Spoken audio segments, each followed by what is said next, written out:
Praise the Lord. Okay. Praise the Lord, brother. Praise the Lord. இயேசு கிறிஸ்து நாமத்தினால சகோதரர் யாருக்கும் அன்பின் வாழ்த்துக்கள். இந்த நாள் கூட நம்ம praise the Lord, praise the Lord everyone. Thank you. Okay, நம்ம கிளாஸ் அஜெண்டா பார்த்துருப்பீங்க, நான் குரூப்பில் போட்டிருப்பேன். நம்ம இந்த கிளாஸ் ஓப்பனிங் ப்ரேயர், அடுத்து என்ன செய்ய போகிறோம், கொஸ்டின் ஆன்சர், அசைன்மெண்ட் எல்லாமே ஒரு ஐடியா உங்களுக்கு இருக்கும். அதே போல் எவ்ரி கிளாஸுக்கும் நான் கொடுப்பேன். ஸோ முதலாவது நம்ம ஜெபித்து இன்றைக்கான வகுப்பை நம்ம துவங்கலாம். நம்ம ஜெபிப்போம். எங்களை நேசிக்கிற அன்பின் தகப்பனே, அந்த நாளுக்காக நன்றி செலுத்துகிறோம். அப்பா, இந்த நாளில் கூட நாங்களாம் ஒன்று கூட கிருபை செய்தீங்க, நன்றி. இந்த நாளுக்காக நன்றி செலுத்துகிறோம். நாங்கள் கற்றுக்கொள்ள போகிறோம். வேண்டிய ஞானத்தையும் கிருபையும் நீங்கள் தரும்படியாக ஜெபிக்கிறோம். ஞானத்தில் ஒருவன் குறைவுள்ளவனாக இருந்தால் நீங்களே தருகிற தேவனாக இருக்கிறீர். கர்த்தருக்கு பயப்படுதலே ஞானத்தின் ஆரம்பம் என்று வாசிக்கிறோம். நாங்கள் உமக்கு பயந்து இந்த காரியத்தை ஆண்டவரே சுய ஆதாயத்துக்காக கற்றுக்கொள்ளாமல் உம்முடைய நாம மகிமைக்காக நாங்கள் கற்றுக்கொண்டு அதை பயன்படுத்த கிருபை செய்யுங்க. கற்றுக் கொடுக்குற எனக்கும் வேண்டிய ஞானத்தை தாங்க, ஒவ்வொருவருக்கும் தாங்க. எங்களை தாழ்த்தி ஒப்பு கொடுக்குறோம். இயேசுவின் நாமத்தில் ஜெபிக்கிறோம் நல்ல தகப்பனே, ஆமேன், ஆமேன், ஆமேன். ஓகே, ஸோ நம்ம ஒவ்வொரு கிளாஸ்லேயும் ஒரு 5 நிமிஷம் இல்லை ஒரு 7 நிமிஷம் டிவோஷன் இருக்கும்.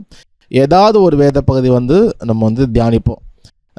ஏன்னா நம்ம எதை செய்தாலும், நம்ம மியூசிக் கிளாஸாக இருந்தாலும், இது மற்ற விஷயங்களாக இருந்தாலும், நம்ம ஆண்டோடைய வார்த்தைகளை வாசிப்பது இல்லை தியானிப்பது ரொம்ப ரொம்ப ரொம்ப அது முக்கியம்.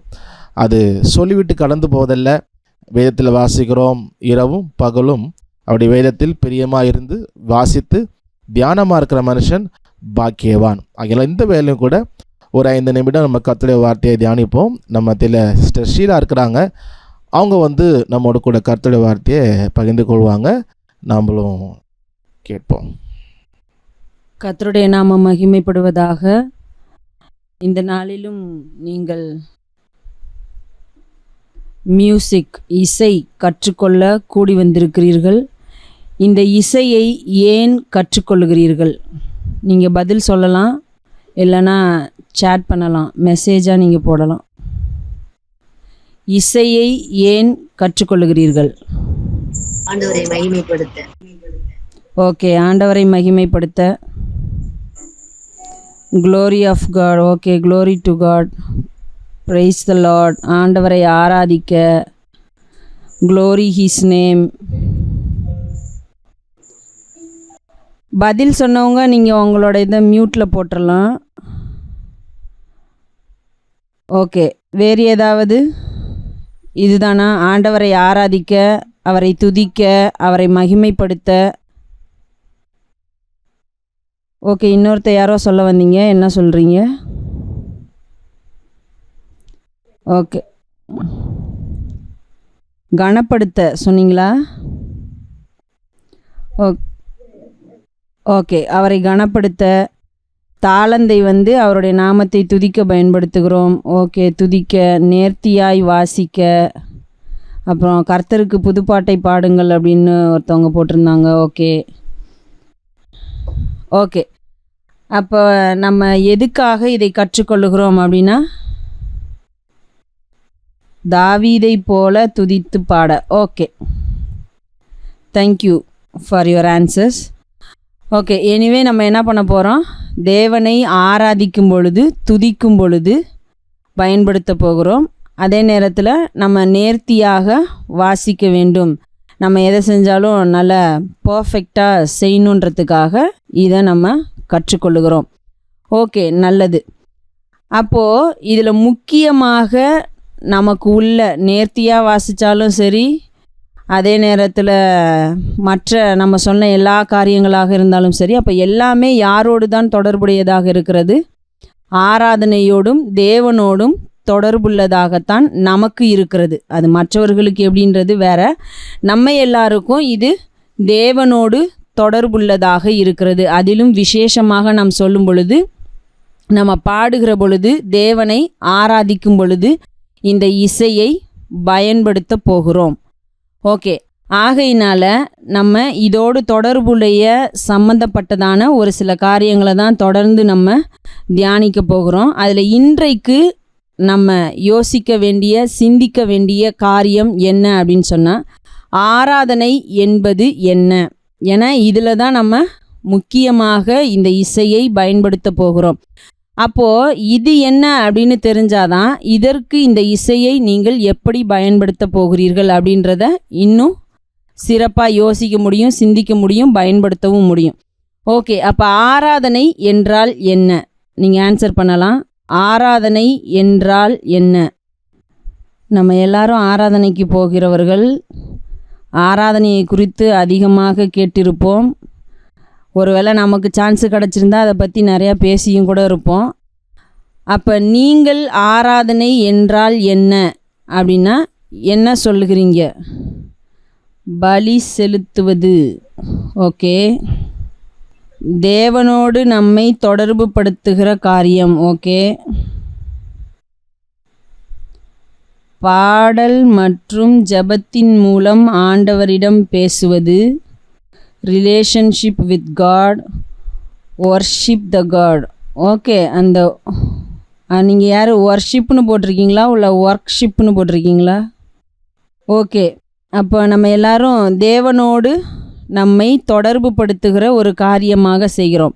அதே நேரத்தில் இன்றைக்கு நாம் தேவனை கூடி ஆராதிக்கிறோம் என்று சொல்லுகிறதான இடத்திலே, சொல்லுகிறதான நேரத்திலே, நாளிலே ஆராதனை அப்படின்னு சொல்லும் பொழுது எந்த நேரத்தை சொல்லுகிறோம், எந்த பகுதியை ஆராதனை நேரம் அப்படின்னு சொல்கிறோம் அப்படின்றத ஒரு நிமிஷம் நம்ம யோசித்து பார்ப்போம். அது அதிகமாக எந்த நேரமாக இருக்கிறது அப்படின்னு சொன்னால், பாடலுக்கும் செய்திக்கும் நடுவே எழுந்து நின்று கைகளை உயர்த்தி அல்லது முழங்கால் படியிட்டு மெய்மறந்து. ஓகே, ஒருத்தவங்க ரோமன்ஸ் 12:1 போட்டிருக்காங்க. ஓகே, நம்ம பார்க்கலாம் அதெல்லாம். நான் இப்போ கேட்டது நம்ம என்ன நினைக்கிறோம், அடுத்து வேதம் என்ன சொல்லுகிறது அப்படின்றத தான் நம்ம பார்க்க போகிறோம். ஓகே, நம்ம இன்றைக்கு ஆராதனை என்று சொல்லி கூடி வரும் பொழுது அதிகமான நேரங்களிலே ஆராதனை வேலை, இதுதான் நாம் தேவனை ஆராதிக்கும் நேரம் என்று சொல்லுகிறதான நேரம் எப்படிப்பட்டதாக இருக்கிறது அப்படின்னு சொன்னால், பாடலுக்கும் செய்திக்கும் இடைப்பட்ட நேரமாக காணப்படுகிறது. அதில் விசேஷமாக கையை உயர்த்தி அல்லது முழங்கால் படியிட்டு அல்லது ஏதாவது ஒரு பக்திக்குரிய செயலை செய்து அல்லது அந்த நேரத்தில் நம்ம பாடுற பாடலினுடைய அர்த்தத்தை கூட மறந்து இசையில் மூழ்கி நம்ம செய்கிறது இன்றைக்கு ஆராதனை என்று சொல்லப்படுகிறதாக காணப்படுகிறது. அப்போது இதுதான் ஆராதனையா அல்லது எது ஆராதனை அப்படின்றத நீங்கள் தொடர்ந்து இந்த வாரத்தில் யோசிங்க, சிந்திங்க. அதே நேரத்தில் வேதத்திலிருந்து நீங்கள் சிந்தித்தாலும் ஓகே, இல்லை இன்றைக்கு நாம் கூடி வருகிறதான சபை என்று சொல்லப்படுகிறதான இடத்திலே ஆராதனை என்பது எதுவாக இருக்கிறது என்பதையும் சிந்தியுங்கள். அடுத்த வாரத்திலே நாம் தொடர்ந்து தியானிக்கலாம். ஸோ அட்டெண்டன்ஸுக்கு உங்களுடைய நேம் அண்ட் ரோல் நம்பரையும் சாட் பாக்ஸில் டைப் பண்ணிடுங்க. அதே போல் நீங்கள் என்ன பேர் கொடுத்துக்கிறீங்களோ அந்த பேர் டைப் பண்ணுங்கள். டவுட் இருந்தால் ரெஜிஸ்டர் நம்பர் தூரம் பார்த்துக்கோங்க. ஒரு 2 பேர் நான் செக் பண்ணப்போ வேறு நேம் கொடுத்த மாதிரி இருந்தது. அதனால் நீங்கள் சாட் பாக்ஸில் போய் செக் பண்ணிக்கோங்க. அதாவது ரெஜிஸ்டர் பண்ணப்போ கொடுத்த நேமும் நம்பரும் ஒன்ஸ் டைப் பண்ணால் போதும். ஒரு தடவை போட்டிங்கன்னா போதும், கமெண்ட்டில் இருக்கும். என்ன ரெக்கார்ட் பண்ணுறதுனால நான் பார்த்த அப்புறம் கூட நான் போட்டுறேன். ஸோ ஒரு தடவை டைப் பண்ணிங்கன்னா போதும். டைப் பண்ணாதவங்க, லேட்டாக வந்தவங்க டைப் பண்ணிடுங்க. பிடிஎஃப் குரூப்பில் இருக்குமே ரெஜிஸ்டர் நம்பர் பிடிஎஃப். டெலிட் ஆகிடுச்சா? டெலிட் ஆகிடுச்சுன்னா என்ன திரும்ப நான் நாளைக்கு கூட அப்லோட் பண்ணுறேன். ஓகே, சொன்னது போலயே கீபோர்டு வாங்காதவங்க வாங்கிடுங்க. என்ன நம்ம நெக்ஸ்ட் வீக்குள்ளேயே ஒரு அசைன்மெண்ட் சப்மிட் பண்ணுற மாதிரி இருக்கும். ஸோ இந்த வாரத்திலே நீங்கள் வாசிக்க ஆரம்பிச்சிருவீங்க. அதனால் கீபோர்ட் கண்டிப்பாக இருக்கணும். அதனால் செகண்ட் ஹேண்ட் கீபோர்டாக இருந்தாலும் சரி, இல்லை நீங்கள் யாராவது தெரிஞ்சவங்கள்ட்ட வாங்கி வாசித்தாலும் சரி, அது உங்கள் விருப்பம். ஸோ நீங்கள் கிளாஸ் 2 பார்த்துருப்பீங்க. இன்றைக்கி முதலாவது நம்ம கற்றுக்கொள்ள போகிறது மியூசிக்கல் ஆல்ஃபபெட். ஸோ எந்த ஒரு விஷயமா இருந்தாலும் நம்ம பேசிக்கில் வந்து கற்றுவோம். ஒரு சில விஷயங்கள் ஒரு சிலர் வந்து ஏற்கனவே கொஞ்சம் நீங்கள் வெளியே போய் கற்றுக்கலாம். இருந்தாலும் கொஞ்சம் பிகினர்ஸ் இருப்பீங்க, இல்லை பாதி தெரிஞ்சு பாதி தெரியாமல் இருப்பீங்க. இருந்தாலும் பிகினிங்லேருந்து ஒரு பேக்கேஜ் எடுத்தால் தான் அது உங்களுக்கு பிரோஜனமாக இருக்கும். நீங்கள் மற்றவங்களுக்கு சொல்லிக் கொடுக்கணுன்னாலும் உங்களுக்கு அது பிரோஜனமாக இருக்கும். சரி, உங்களுக்கு நான் வந்து ஸ்க்ரீன் ஷேர் பண்ணுறேன். ஓகே, ஸோ நம்ம இன்றைக்கி வந்து முதலாவது ஒரு பேசிக்கான விஷயம் வந்து நம்ம இன்றைக்கி பார்க்க போகிறோம். Musical alphabet. Okay, how many musical notes are there? Music நம்ம சொன்னால் நம்ம நோட்ஸ் அப்படின்னு சொல்லுவோம், கீபோர்டில் எல்லாத்துலேயும் நம்ம வாசிப்போம். எத்தனை நோட்ஸ் இருக்குது உங்களுக்கு தெரியுமா? தெரிஞ்சவங்க கமெண்ட்டில் ஷேர் பண்ணுங்கள். How many notes are there? 64, 64 notes இருக்குது அப்படின்னு செல்வன் மைக்கேல் சொல்கிறாங்க. லதா சுரேஷ், ஆண்டர்சன் மியூசிக்கல்ஸ் எல்லாம் 7 நோட்ஸ். சந்தோஷ் 12 நோட்ஸ் சொல்கிறார், 12 நோட்ஸ். மற்றவங்களாம் 7 தான் மெஜாரிட்டியாக இருக்குது. ஒரு 2 பேர் 12 சேர்க்குறாங்க. பிரதீப், பிரபு, அப்புறம் சுதா 7 சொல்கிறாங்க. Vasanthakumar 8. Okay, 8 okay, no problem. Joshua 13, Ajith 12. Okay, so நம்ம ஆன்சர் பண்ணுறப்ப தெரியுது நம்ம நிறைய விஷயங்கள் படிக்கிறனால ஒவ்வொருத்தரும் ஒன்று சொல்லுவாங்க. 7 நோட்ஸ் அப்படின்னு படிப்போம், அப்புறம் 12 நோட்ஸ்னு படிச்சிருக்கிறோம், அப்புறம் ஆக்டேவ் 8 நோட்ஸ் அப்படின்னு படிப்போம். ஸோ ஒரு இடத்துல நம்ம ஒன்று கற்றுக்கிறனால எத்தனை நோட்ஸ் தான் இருக்குன்றதை வந்து சொல்லும் பொழுது ஆளுக்கு ஒரு ஆன்சர் வந்து நம்ம சொல்கிறோம். ஏன் அப்படின்னா நம்ம படித்தது தான், ஏன்னா எல்லாமே இருக்குதான், அது ஏன் எதனால் எத்தனை இருக்குது அப்படின்ற ஒரு பேசிக் விஷயம். ஸோ ஓகே, 7ன்னு சொல்லியிருக்கிறீங்க. 7 நோட்ஸ் இருக்கான்னா 7 நோட்ஸ் இருக்குது. 12 நோட்ஸ் இருக்கான்னா 12 நோட்ஸ் இருக்குது. ஓகே, ஸோ 8ங்கிறதும் நோட்ஸில் வராது, வேறு ஒன்றில் வரும். ஆனால் எல்லாமே மியூசிக் சம்மந்தப்பட்டது தான், சரிங்களா? ஆனால் 13 என்னன்னு தெரில. ஓகே, யாரோ வராங்க, அவ்வளோ விட்டுரும். ஓகே, ஸோ எத்தனை நோட்ஸ் இருக்குது நம்ம அதை வந்து நெக்ஸ்ட் பார்ப்போம். Okay, so Asian music systems ஆரம்ப நாட்களில் எத்தனை நோட்ஸ் வச்சுருந்தாங்க, இல்லை எப்படி வந்துச்சு? இப்போ வந்து நம்ம 7 நோட்ஸ்னு சொல்கிறோம், எல்லோரும் அதை ஃபாலோ பண்ணுறோம். எப்படி இதை ஃபாலோ பண்ணுறோம்? ஆரம்பத்துலேருந்தே இந்த 7 நோட்ஸ் வச்சுருந்தாங்களா? இந்த மாதிரி கேள்விகளுக்கெல்லாம் ஆரம்பத்தில் எல்லாருமே ஒரே கணக்கான நோட்ஸ் வந்து யூஸ் பண்ணல. ஒருத்தர் 1, ஒருத்தர் 2, ஒருத்தர் 3, அதுபோல் ஒவ்வொரு ஊர்லேயும் ஒவ்வொரு கணக்கு வந்து நோட்ஸ் வச்சுருந்தாங்க. ஏன் அப்படின்னா அவங்கவுங்க இன்ஸ்ட்ருமெண்ட்ஸை உண்டு பண்ணாங்க, அவங்களா தோன்றதை க்ரியேட்டிவிட்டியாக வாசித்தாங்க, அவங்களா டியூன் கம்போஸ் பண்ணாங்க. இந்த மாதிரி அவங்க இயற்கையாக அதை செஞ்சனால அவங்கவுங்களுக்கு எத்தனை வருதோ அத்தனை வந்து வச்சுருந்தாங்க. ஒரு யூனிஃபார்மிட்டி, ஒரு ஒற்றுமையே இல்லை. ஸோ அந்த மாதிரி இருக்கும் பொழுது கிரேக்க நாடு, கிரீஸ், ஓகே, கிரீஸ், ஜெர்மனி, அந்த பகுதியில் வந்து முன்னாடி ரொம்ப வருஷத்துக்கு முன்னாடி ஒரு பழக்கம் இருந்தது, டெட்ரா கார்ட்ஸ் அப்படின்ற பழக்கம். அது என்னென்னா 4 நோட்ஸ் தான், 4 நோட்ஸ். அதை வச்சே வந்து வாசித்து ஒரு ஸ்கேல் ஃபார்ம் பண்ணுறது எல்லாமே. ஆனால் அது எப்படி கிளியராக பண்ணாங்கன்னு தெரில, ஆனால் இது ஒரு முறை இருந்திருக்கு, 4 நோட்ஸை வச்சு யூஸ் பண்ணுற விஷயம். அதே போல் மெசபத்தோமியாவில் ஆரம்ப காலத்தில், அதாவது 2000 4000 வருஷத்துக்கு 3000 வருஷத்துக்கு முன்பதாக விஷுவலாக மெலடிஸை வந்து விஷுவலாக பார்த்து வாசிக்கிறதுக்கு அது ஒரு விஷுவலாக என்ன பண்ணிக்கிறாங்க, ஒரு ரெப்ரசன்டேஷன் மாதிரி யூஸ் பண்ணியிருக்கிறாங்க. ஆனால் எத்தனை நோட்ஸ் வச்சுருந்தாங்க? அது இப்போ கிரேக்கில் பார்த்தோம்னா கிரீஸில் ஒரு 4 இருக்குது. ஆனால் இந்த மெசபத்தோமியாவில் எத்தனை நோட்ஸ் இருந்தது அப்படின்னா நமக்கு கிளியர் கட்டாக நமக்கு வந்து தெரில, எக்ஸாக்ட் நம்பர் தெரில, ஸ்டாண்டர்டைஸ் பண்ண மாதிரி ஒன்றும் இல்லை. ஸோ அப்போ ஒரு ஊர்லேயும் ஒன்று யூஸ் பண்ணாங்க. இப்போ இந்தியாவில் பார்க்கும்பொழுது கிமு காலத்திலே பார்த்தீங்கன்னா இந்த 7 நோட்ஸ் இருந்தது. ச, ரி, க, ம, ப, த, நி. இது அப்போலேருந்தே இருந்தது, 7 நோட்ஸ் இருந்தது.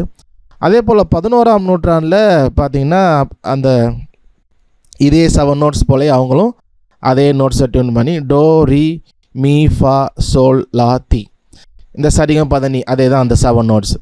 அப்போது வேறு இடத்துல இருந்து இப்போ இருக்கிற மாதிரி ஆன்லைனோ இல்லை ஈஸி அக்சசிபிளாக கிடையாது. ஸோ ரொம்ப ட்ராவல் பண்ணி தான் வரணும்.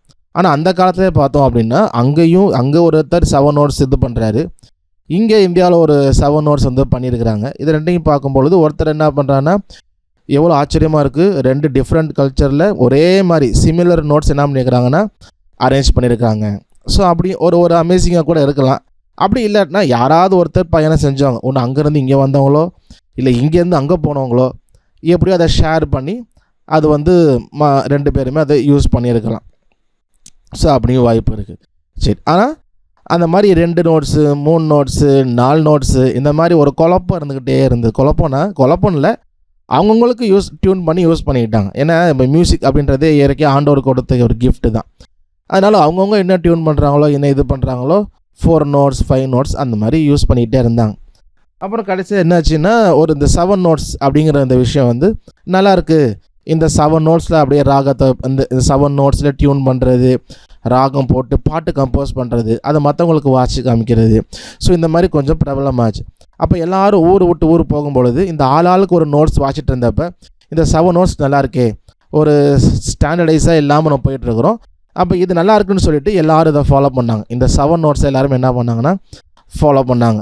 அப்போ எல்லோரும் பிடிச்சிருக்கு சொல்லிட்டு அதிலேயே சாங் கம்போஸ் பண்ண ஆரம்பித்தாங்க. அப்போ ஓரளவுக்கு என்ன ஆச்சுன்னா இந்த 7 நோட்ஸ் அப்படிங்கிற சிஸ்டம் அப்படிங்கிறது வந்து எல்லா ஊர்லேயுமே ஃபாலோ பண்ண ஆரம்பித்தாங்க. ரொம்ப வருஷமாக இந்த 7 நோட்ஸ் தான் இருந்தது. இந்த 7 நோட்ஸில் தான் பாட்டு கம்போஸ் பண்ணாங்க, எல்லாமே டியூன் பண்ணாங்க, இன்ஸ்ட்ருமெண்ட் அப்புறம் செஞ்சாங்க, எல்லாமே பண்ணிகிட்டு இருந்தாங்க. ஸோ எப்படி டியூன் பண்ணாங்க, இல்லை எப்படி இந்த 7 நோட்ஸ் இது பண்ணாங்க அப்படின்றப்போ ஆரம்ப நாட்களில் டியூன் பண்ணும்பொழுது அவங்க சவுண்டு லிசனிங் தான், ஜஸ்ட் லிசன் வச்சு என்ன பண்ணாக்கா அதில் கேட்டு அந்த சவுண்டை வச்சு டியூன் பண்ணி இந்த சவுண்டு இந்த டியூனிங்கில் தான் இருக்கணும் அப்படின்னு பை இயரில் தான் என்ன பண்ணாங்கன்னா சவுண்டை கேட்டு அதை டியூன் பண்ணி வச்சாங்க. சில பேருக்கு ரொம்ப கஷ்டமாக இருந்துச்சு, ரொம்ப அதை வந்து கரெக்டாக நல்ல ஒரு கை தேர்ந்தவர்களால் தான் அதை பண்ணுற மாதிரியும் இருந்தது. ஓகே, ஸோ அது ரொம்ப ஆனால் அப்படி தான் பண்ணிகிட்டு இருந்தாங்க, காதால் கேட்டு டியூன் பண்ணிகிட்டு இருந்தாங்க. 15ஆம் நூற்றாண்டில் தான் இந்த மீன் டோன் ஒரு டியூனிங் ரொம்ப பாப்புலராக இருந்தது. அப்புறம் நாளடைவில் இப்போ நம்ம எலக்ட்ரானிக்ஸ் வந்ததுக்கப்புறம் எலக்ட்ரானிக் டியூனர் வந்துடுது. டியூனர் அது மாதிரி வந்து கிட்டார்லாம் யூஸ் பண்ணுவாங்க. இப்போ நம்ம ஃபோன்லேயே டியூனர் இருக்குது. ஃபோன்லேயே நம்ம கிட்டாரோ இல்லை பியானோ எடுத்துகிட்டு வாசித்து பின்னு டியூன் பண்ணோம்னா அதை கரெக்டாக மேட்ச் பண்ணி எவ்வளோ கம்மியாக இருக்குது எவ்வளோ ஹையாக இருக்குதுன்னு காட்டிடுது. எலக்ட்ரானிக் சிஸ்டம் வந்து வந்ததுக்கப்புறம் ரொம்ப ஈஸியாகவே எல்லாருக்குமே அது வந்து இருக்குது. சரி, இந்த எப்படி வந்து டியூன் பண்ணாங்க, இந்த டியூன் பண்ணுறது, இந்த நோட்ஸு. இப்போ மியூசிக்கில் 7 நோட்ஸ் சொல்கிறோம். இந்த 7 நோட்ஸ் வந்து இப்போ சவுண்டு அது மாதிரி ஒரு சவுண்டு இருக்குது. இந்த ஒரு சவுண்டு இருக்கிறதுல எங்கெங்கே அந்த நோட் எங்கே வருது, இல்லை எப்படி இது பண்ணாங்க அப்படின்னா டியூன் பண்ணாங்க. இப்போ கிட்டார்லாம் எடுத்துக்கிட்டோம்னா சொல்லுவோம் டியூன் பண்ணணும் அப்படின்னும். கிட்டாரில் கம்பி கொஞ்சமாக டியூன் பண்ண அந்த சவுண்ட் ஏறிட்டே வரும். அப்போ இந்த வரைக்கும் என்ன பண்ணிட்டே இருப்போம், எல்லா நோட்ஸுமே டியூன் பண்ணும். அப்போ கீபோர்டில் இன்ஸ்ட்ருமெண்ட் டியூன் பண்ணியே இருக்கும், அதை டியூன் பண்ண தேவையில்லை. ஆனால் அந்த கிட்டார், வயலின் இந்த மாதிரி இன்ஸ்ட்ருமெண்ட்ஸ் எல்லாமே என்ன பண்ணால் டியூன் பண்ணணும், அதுக்கு நோட்ஸுக்கு ஏற்ற மாதிரி டியூன் பண்ணணும். ஓகே, ஸோ அப்போ வந்து அதை டியூன் பண்ணணும். இது எப்படி புரிஞ்சுக்கலாம் அப்படின்னா, நம்ம ரேடியோ யூஸ் பண்ணியிருப்போம், கொஞ்ச நாள் முன்னாடி ரேடியோ இருந்துச்சு, அதில் அலைவரிசை அப்படின்னு சொல்லுவோம். ஸோ இந்த அந்த காலத்து ரேடியோ இதில் நம்பர் இருக்கும், டியூன் பண்ணணும். இது நாபில் வச்சு என்ன பண்ணுவாங்கன்னா டியூன் பண்ணுவாங்க, அந்த கரெக்டான அந்த சேனல் அந்த ஸ்டேஷனுக்கு வந்து டியூன் பண்ணுவாங்க. இப்போ ஸ்க்ரீனில் பார்த்தா தெரியும், இப்போ அந்த டியூன் வந்து 88 92 96 பார்த்திங்கன்னா 4 நம்பர் கேப் இருக்கா, அந்த மாதிரி ஈவனாக இருக்கும், டியூன் பண்ணிட்டே இருக்கும். கரெக்டாக அந்த அலைவரிசைக்கு நம்பர் கொடுத்துருப்பாங்க. இதில் ரைட் சைடில் இங்கே பார்த்தீங்கன்னா டியூனர் இன்புட்னு இருக்கும். ஓகே, ஸோ இங்கே பார்த்தீங்கன்னா டியூனர் இன்புட் அப்படின்னு இருக்கும். ஸோ அப்போ என்ன பண்ணுவோம், டியூன் பண்ணுவாங்க, எந்த நம்பருக்கு அங்கே இருக்கோ அந்த சேனலுக்கு ஏற்ற மாதிரி அதை டியூன் பண்ணி வச்சா கரெக்டாக அந்த ரேடியோ சேனலில் என்ன பேசுகிறாங்களோ இல்லை ப்ரோக்ராமோ நமக்கு வந்து கிளியராக கேட்கும். வேறு நம்பரில் வச்சோம்னா கேட்காது. அப்போ கரெக்டாக அந்த நம்பரில் வைக்கணும். ஸோ இதான் நம்ம வந்து டியூன் பண்ணுறது அப்படின்னும். ஓகே, ஸோ இப்போ நான் ஃபஸ்ட்டு கேட்ட கேள்வி தான் how many musical notes are there அப்படின்றப்போ வந்து நம்ம ஒரு சில காரியங்கள் படித்ததுனால 7 12 அப்போது 7 எப்படி வந்துச்சு, இல்லை 12 எப்படி வந்துச்சு, சரி ஃபஸ்ட்லேருந்து 12 இருந்துச்சுன்னா அப்புறம் ஏன் 7ன்னு சொல்கிறோம், இது போல் நிறைய கொஸ்டின்ஸ் வந்து குழப்பம் உங்களுக்கு வந்து இருக்கலாம். ஸோ அதை நம்ம பேசிக் புரிஞ்சிட்டோம்னா ரொம்ப ஈஸி தான். ஸோ அது எப்படி வந்து டியூன் பண்ணுறாங்க, இல்லை எப்படி டியூன் பண்ணாங்க அப்படின்னா, இப்போ ஃபார் எக்ஸாம்பிள் சி இருக்குங்க, ஒரு நோட் சா சா, இது வந்து ஒரு இப்போ சா இருக்கா, அந்த நோட்லேருந்து அடுத்த அது முடிகிற வரைக்கும் தான் சா சா, இது 2 தான். இப்போ இந்த 2 நடுவில் எப்படி பிரிக்கிறாங்களோ அத்தனை நோட்ஸ் நமக்கு வரும். எப்படின்னா பிரிச்சுக்கலாம். இது வந்து யாருமே இப்போ இந்த மியூசிக்கில் எத்தனை நோட்ஸ் எடுக்கணும் அப்படின்னு யாருமே சொல்லலை, ஆண்டவரும் சொல்லலை, இல்லை யாருமே இப்படி தான் இது நோட்ஸ் எடுக்கணும் இல்லை சொல்லலை. இன்றைக்கி கூட பார்த்தீங்கன்னா ஒரு சிலர் என்ன பண்ணுவாங்கன்னா, அவங்களால என்ன முடியுதோ அவங்க நோட்ஸ் வந்து என்ன பண்ணுறாங்க அப்படின்னா, அவங்களே புதுசாக கம்போஸ் பண்ணுறாங்க, ராகத்தை மிக்ஸ் பண்ணுறாங்க, புது ராகம் கண்டுபிடிக்கிறாங்க. ஏன்னா யாரும் வந்து ஃபிக்ஸடாக நீ இப்போ நோட்ஸ் தான் இருக்கணும்னு சொல்ல. அப்போது இது எப்படி புரிஞ்சுக்கிறது, இல்லை எத்தனை நோட்ஸ் எப்படி டியூன் பண்ணுறாங்க அப்படின்னா, நம்ம எப்படி டியூன் பண்ணுறோமோ அதை பொறுத்து நமக்கு நோட்ஸ் கிடைக்கும். அப்போது நமக்கு ஏற்ற மாதிரி நோட்ஸ் கிடச்சிடுமானா கண்டிப்பாக கிடைக்கும். ஃபார் எக்ஸாம்பிள் எங்களுக்கு சொல்கிறேன் பாருங்கள், இப்போ 1லேருந்து 10 நம்பர் இருக்குது. இப்போ இந்த 1லேருந்து 10 நான் வந்து 1 மார்க் பண்ணுறேன். இப்போ 1லேருந்து 10 ஒரு கோடை போட்டு, இப்போ கீழே பார்த்தீங்கன்னா ஸ்க்ரீனில் ஃபஸ்ட்டு நான் போட்டிருக்கேன், லேசர் பாயிண்ட் அடிக்கிறேன் பாருங்க. இங்கே பார்த்தீங்களா 1 பென் எடுத்துக்கோ. ஓகே, ஸோ சரி இல்லையே, லேசர் அடிப்போம். ஓகே, ஸோ 1லேருந்து 10 வரைக்கும். இப்போ 1லேருந்து ஒன்று ஆட் பண்ணுறேன்னா 1 2 3 4 5 6 7 8 9 10. ஸோ 1லேருந்து 10க்குள்ளே அப்படின்னு பார்க்கும்பொழுது 1 ஒரு நோட்டு 10 நோட்டு எல்லாம் சேர்த்தோம்னா 10 நோட்ஸ் வருது எனக்கு. அதாவது ஈவனாக அதோட டிஸ்டன்ஸ் இல்லை, ஒரு நோட்டுக்கும் கேப் ஈவனாக இருக்குது. 1லேருந்து 2 2லேருந்து 3. ஸோ ஒரு நம்பர் ஈவனாக இருக்குது. அப்போ எனக்கு 10 நோட்ஸ் வருது. இதே நான் வந்து எவ்ரி நம்பர் போகாமல் ஜஸ்ட்டு ஆட் நம்பராக போகிறேன் அப்படின்னா 1 3 5 7 9 10. எப்படின்னா எனக்கு எத்தனை வருது, ஒரு 3 5 6 நோட்ஸ் வருது. இல்லை அதே நான் பண்ணாமல் 1 5 10 நடுவில் மட்டும் 1க்கும் 10க்கும் நடுவில் டியூன் பண்ணி அவ்வளோதான். அப்போ 1 5 10 3 நோட்ஸு. அதே போல் ஈவன் நம்பராக நான் பார்க்குறப்போ ஈவன் நம்பரில் 4 டிஃப்ரெண்ட். 1லேருந்து 4 4 + 4 8. அது 8க்கு அப்புறம் 12 போயிடும், அதனால் 10க்குள்ளே. ஸோ 10க்குள்ளே இப்படி 4 நாளாக வகுக்கும் பொழுது 4 நோட்ஸ் 1 4 8 10. இப்போ 1லேருந்து 10க்குள்ளே நான் எதை அடிப்படையை வச்சு நான் வந்து அதை டிவைட் பண்ணணும்னு நினைக்கிறேனோ எனக்கு அத்தனை நோட்ஸ் வருது. அதே போல் தான் சியிலேருந்து சி ஒரு நோட்டில் ஒரு நோட், இப்போ இந்த நோட் இருக்கா, இதை டபுள் பண்ணும்பொழுது, ஏன்னா அவ்வளோதான் ஒரு ரேஞ்சுன்னு சொல்லுவோம். இப்போ சியிலேருந்து சி வரைக்கும் தான் ஒரு ரேஞ்ச். அதுக்கப்புறம் திரும்ப நோட்ஸ் வரும், ஒரு ரேஞ்சு தான். அப்போ இந்த ரேஞ்சுக்குள்ளே நான் எத்தனை டிவைட் பண்ணுறனோ, எதை பொறுத்து டிவைட் பண்ணுறனோ எனக்கு அத்தனை நோட்ஸ் வரும். ஆனால் தான் பார்த்தீங்கன்னா ஒரு சிலர் 4 நோட்ஸ் யூஸ் பண்ணாங்க, ஒருத்தர் 5 யூஸ் பண்ணாங்க, இப்போ 7 12 அது போக போக பார்ப்போம் என்னென்ன அப்படி யூஸ் பண்ணாங்க அப்படின்னு. ஸோ ரொம்ப டீட்டெயில்டாக தெரிஞ்சுக்க வேணாம், பட் என்ன ஏது அப்படின்றத பேசிக் தெரிஞ்சுக்கிறது வந்து நமக்கு வந்து உண்மையிலுமே யூஸ்ஃபுல்லாக இருக்கும். ஓகே, சரி. ஸோ நான் சொன்ன மாதிரியே 4 நோட்ஸ் யூஸ் பண்ணாங்க, 5 யூஸ் பண்ணாங்க, 7 நோட்ஸ் யூஸ் பண்ணாங்க, 12 நோட்ஸும் யூஸ் பண்ணியிருக்கிறாங்க, 24 நோட்ஸும் யூஸ் பண்ணியிருக்கிறாங்க. நம்ம அந்த 4 5 அதெல்லாம் ரொம்ப பழைய காலத்தில் நமக்கு தெரில எப்படி என்ன யூஸ் பண்ணாங்கன்னு. ஆனால் நம்ம காலகட்டத்திலேயே 7 நோட்ஸ், இந்த கடைசி 3 இருக்குது பாருங்கள், இந்த கடைசி 3 7 நோட்ஸ் 12 நோட்ஸ் 24 நோட்ஸ், இந்த 3மே இப்போ இந்த காலகட்டத்தில் யூஸ் பண்ணுறாங்க.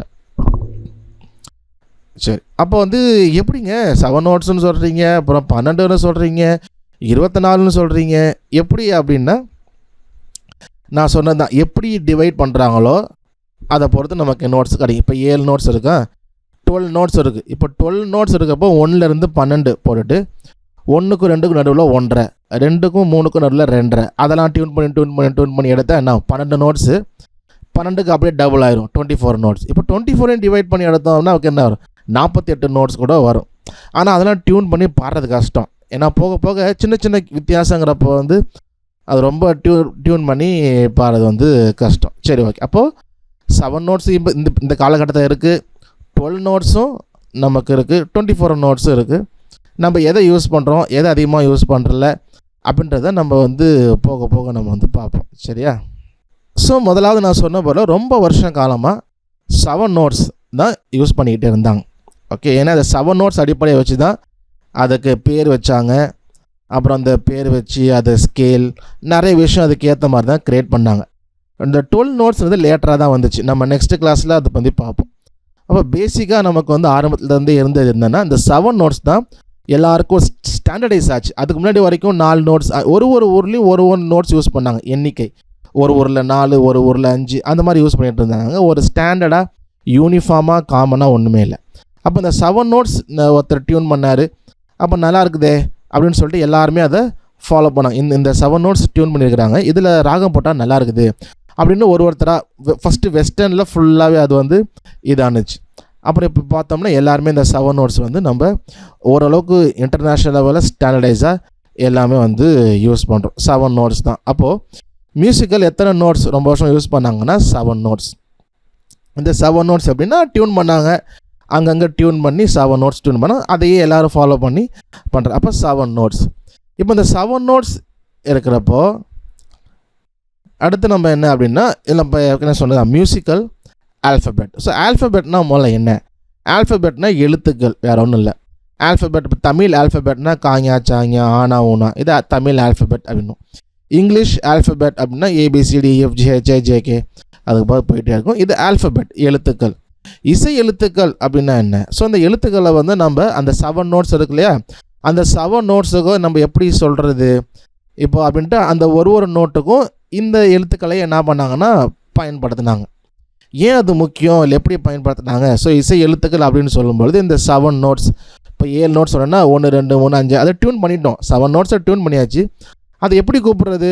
மொதல் நோட்டு, ரெண்டாவது நோட்டு அப்படி சொல்கிறதா, இல்லை சவுண்டு சொல்கிறதா அப்படின்னு இருக்கிறப்போ அதுக்கு நம்ம நேம் பண்ணிட்டோம், நேம் வச்சுட்டோம் அப்படின்னா அந்த லெட்டரை வச்சுட்டோம்னா நமக்கு அதை சொல்லும் பொழுது ஈஸியாக இருக்கும். மற்றவங்களுக்கு இப்படி என்ன வாசித்தேன், நான் சி வாசித்தேன், இந்த மாதிரி சொல்கிறதுக்கும் அது வந்து யூஸ்ஃபுல்லாக இருக்கும். அதனால தான் என்ன பண்ணாங்கன்னா நேம் பண்ணாங்க, அந்த 7 நோட்ஸுக்கு பேர் வச்சாங்க. ஏன் பேர் வைக்கிறது முக்கியம்? பேர் வைக்கிறது முக்கியம். நம்ம எல்லாருக்குமே பேர் வச்சுருக்காங்க. எனக்கு பேர் வச்சுருக்கிறாங்க, உங்கள் எல்லாருக்கும் பேர் வச்சுருக்கிறாங்க. இப்போ எதுக்கு நம்ம பேர் வைக்கிறோம்? கூப்பிட்றதுக்கு தான் பேர் வைக்கிறோம், ஐடென்டிஃபை பண்ணுறதுக்கு. பேர் வைக்கலன்னு என்ன ஆகும்? இப்போ எனக்கு பேர் இல்லை அப்படின்னா என்ன ஆகும்? நீங்கள் எப்படி கூப்பிடுவீங்க? இப்போ இங்கே நேரில் பார்க்குறவ எப்படி கூப்பிடுவீங்க? ஒரு ஆளை கூப்பிடணும். பேரில் நம்ம என்ன பண்ணுவோம்? அந்த பச்சை சட்டை போட்டிருக்கவரே, குட்டையாக இருக்கிறவங்களே, நெட்டையாக இருக்கிறவங்களே, கருப்பாக இருக்கிறவங்களே, வெள்ளையாக இருக்கிறவங்களே, மீஸ் வச்சுருக்கவங்களே, இந்த மாதிரி தான் கூப்பிடணும். ஸோ அது வந்து சாத்தியம் இல்லை. ஏன்னா நேரில் போய் இருக்கும் பொழுது நெட்டையானா எல்லாருமே திரும்புவாங்க. இப்போ சில நேரத்தில் பச்சை கலர் சட்டைன்னா எத்தனை பேர் பச்சை கலர் போட்டிருக்காங்கன்னா எல்லாருமே திரும்புவாங்க. அப்போது அந்த கரெக்டாக அவங்கள மட்டும் ஐடென்டிஃபை பண்ணுறதுக்கு தான் பேர் வைக்கிறாங்க. சில நேரத்தில் ஸ்கூல்லேயே பார்க்கும்பொழுது என்ன பண்ணுவோம் அப்படின்னா பேர் வைப்போம், 3-4 பேர்த்துக்கு ஒரே பேர் இருக்கும். அப்போ ரொம்ப கன்ஃபியூஷனாக இருக்கும். அப்போ இனிஷியலை வச்சு இது பண்ணுவாங்க. அப்போது எதுக்காக நேம் அப்படின்னா ஐடென்டிஃபை பண்ணுறதுக்கு, அதை கரெக்டாக புரிஞ்சுக்கிறதுக்கு, அதை மற்றவங்களுக்கு சொல்லி இது பண்ணுறதுக்கு தான் நேம் பண்ணுறோம். அப்போ 7 நோட்ஸுக்கு என்ன பண்ணாங்க? இப்போ வெஸ்டர்ன் மியூசிக் படிக்கிறதுனால வெஸ்டர்னில் அவங்க லாங்குவேஜில் இருக்கிற அந்த ஆல்ஃபபெட்ஸை யூஸ் பண்ணிக்கிட்டாங்க. 7 நோட்ஸில் ஒரு நோட்ஸ், முதலாவது நோட்ஸுக்கு என்ன பண்ணாங்கன்னா ஏ அப்படின்னு வச்சாங்க. ரெண்டாவது நோட்ஸுக்கு பி, மூணாவது நோட்டுக்கு சி, நாலாவது நோட்டுக்கு டி, அஞ்சாவது நோட்டுக்கு இ, ஆறாவது நோட்டுக்கு எஃப், ஏழாவது நோட்டுக்கு ஜி. ஸோ மொதல் நோட்டுக்கு ஏலேருந்து அப்படியே வரிசையாக வச்சுட்டாங்க. ரொம்பலாம் அவங்க வந்து கஷ்டப்படல. ஏலேருந்து வேறு பேர் கஷ்டமாக்கின்னு யோசிக்கலை. ஏன்னா அவங்க பேர் வச்சது எதுக்கு தான் நம்ம ஈஸியாக ஐடென்டிஃபை பண்ணணும். அதனால் பெரிய ஒரு ரொம்ப கஷ்டமாக வைக்கணுன்ற மாதிரி இல்லாமல் அந்த 7 ஆரம்பித்து ஜி வரைக்கும் வச்சுட்டாங்க. அப்போ 7 நோட்ஸ் தான் இருந்தது, 7 நோட்ஸ் தான் வாசிச்சுட்டு இருந்தாங்க எல்லாருமே. அப்போ அந்த 7 நோட்ஸுக்கு நேம் பண்ணும் பொழுது மொதல் நோட்டுக்கு ஏ, அப்புறம் BCDEFG. இதே தமிழில் நம்ம பார்க்கும்பொழுது ச ரி க ம ப த நி, இந்த 7 நோட்ஸ் தான். அப்போ இந்த 7 நோட்ஸ் வச்சப்போ என்ன ஆச்சுன்னா, நம்ம ஒரு நோட் வாசிக்கிறோன்னா நீ என்ன வாசித்த?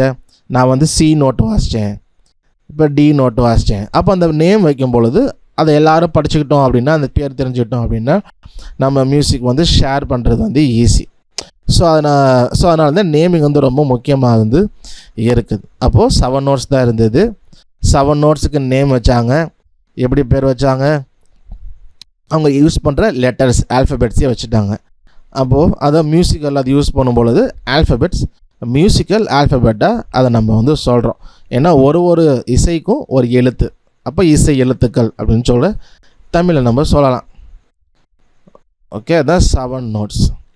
ஓகே, ஸோ இந்த 7 நோட்ஸ் வந்து நம்ம பார்த்த பார்த்தீங்கன்னா ஆங்கிலத்தில் அகர வரிசையில் வரிசையாக வரும். ஏல ஆரம்பிச்சுன்னா ABCDEFG அப்படி வரிசையாக வரும். ஸோ ரொம்ப ஈஸி. தமிழ்லானா வேறு சா ரி கா அந்த மாதிரி வேறு எழுத்து வரனால கொஞ்சம் ஒரு என்ன சொல்கிறது ஆர்டரில் வந்து இருக்காது. ஆனால் இங்கிலீஷில் வந்து ஆர்டரில் தான் இருக்கும். ஸோ அதே போல் ரிட்டர்ன் வரும்பொழுதும் GFEDCBA ஸோ அந்த மாதிரி வரும். ஸோ இந்த நோட் என்ன ஆகும் அப்படின்னா, இப்போ ரைட் சைடில் வாசிக்க இப்போ ஏலேருந்து நோட் வச்சப்போ ஏ தான் மொதல் நோட்டு. ஏக்கு அப்புறம் ABCDEFG இந்த மாதிரி நோட் ரைட் சைடில் போகிறப்ப என்ன ஆகும்னா அதோடைய பிச் அதிகமாகிட்டே போகும். பிச் ஆர் டோன் ஹையர் ஆகிட்டே போகும்.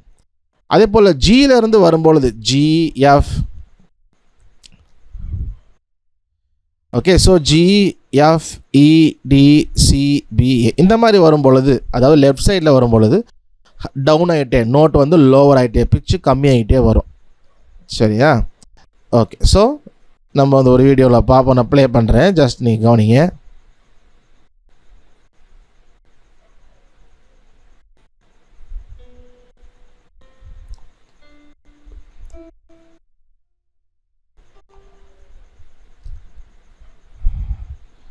ஓகே, ஒரு நிமிஷம், நான் மைக்கை மாற்றணும்.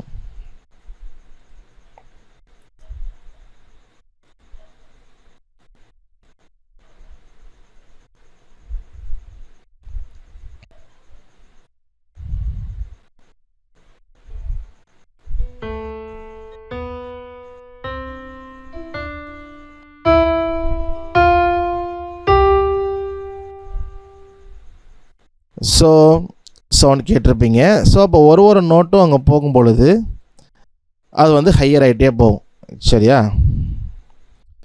ஓகே. ஸோ அதே போல் லெஃப்ட் சைடில் வரும் பொழுது நோட் என்ன ஆகும் அப்படின்னா லோவராக வரும் பொழுது கம்மியாகிட்டே வரும். அதையும் பாருங்கள்.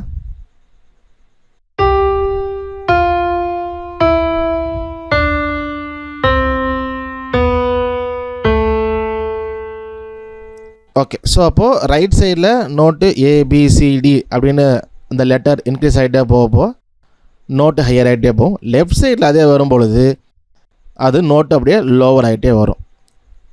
ஓகேவா? ஸோ அதான். ஸோ மியூசிக்கில் நம்ம ABCDEFG இந்த 7 நோட்ஸ் தான். ஜிக்கு அப்புறம் என்ன வரும்? இப்போ 7 நோட்ஸ் தானே. கீபோர்டில் பார்த்தீங்கன்னா அத்தனை கீஸ் இருக்குது. சில கீபோர்டில் 61 கீ இருக்குது, சில கீபோர்டில் 88 கீ இருக்குது, சில கீபோர்டு இன்னும் ஜாஸ்தியாக இருக்குது. அப்போ வந்து இவ்வளோ 7 நோட்ஸ் தான் அப்படின்னா 7 நோட்ஸ் தான். இந்த 7 நோட்ஸ் ரிப்பீட் ஆகிட்டே இருக்கும். ஸோ இதில் பார்த்தீங்கன்னா தெரியும். ஜிக்கு பிறகு அடுத்த குறிப்பு அகரவரிசை எப்படி நகரும், ஜிக்கு அப்புறம் திரும்ப ஏ வரும். மேலும் முறை மீண்டும் அப்படியே வரும். அதனால் மைண்டில் எப்போதும் வச்சுக்கோங்க, இசையில் வந்து ஹெச் அப்படிங்கிற எழுத்து இல்லை, எங்கேயுமே இல்லை. ABCDEFG ஜிக்கு அப்புறம் திரும்ப ஏல ஆரம்பிக்கும். ABCDEFG திரும்ப ABCDEFG இது மாதிரி போயிட்டே இருக்கும். ரைட் சைட்லேயும் போயிட்டே இருக்கும், லெஃப்ட் சைட்லேயும் ஒரு ஆரம்பமும் முடிவும் இல்லாமல் போயிட்டே இருக்கும். நம்மளால் எவ்வளோ ஹியர் பண்ண முடியுதோ அது வரைக்கும் போகும். அப்போ 7 நோட்ஸ் தான் ஏலேருந்து ஜி வரைக்கும். ஹெச்சுங்கிறது எங்கேயுமே வராது. ஓகே, எந்த ஒரு மியூசிக்லையும் வராது. இந்த ஞாபகத்தில் வச்சுக்கோங்க. அப்போது நோட்ஸ் எப்படி இருக்குன்னா ஏல ஆரம்பிக்கும் ABCDEFG, திரும்ப ஏல ஆரம்பிக்கும் ABCDEFG, திரும்ப ஏல ஆரம்பிக்கும். இந்த மாதிரி போயிட்டே இருக்கும். ஜஸ்ட் லிசன் பண்ணுங்கள். ABCDEFG.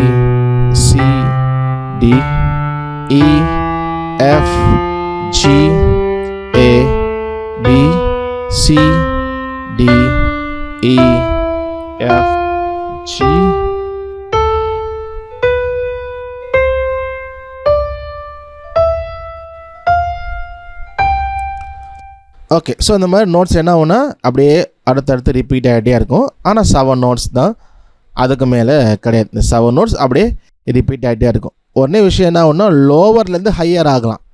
இப்போ இந்த ஏ வாசிக்கிறப்போ லோவாக இருக்கும். ஒரு நிமிஷம்.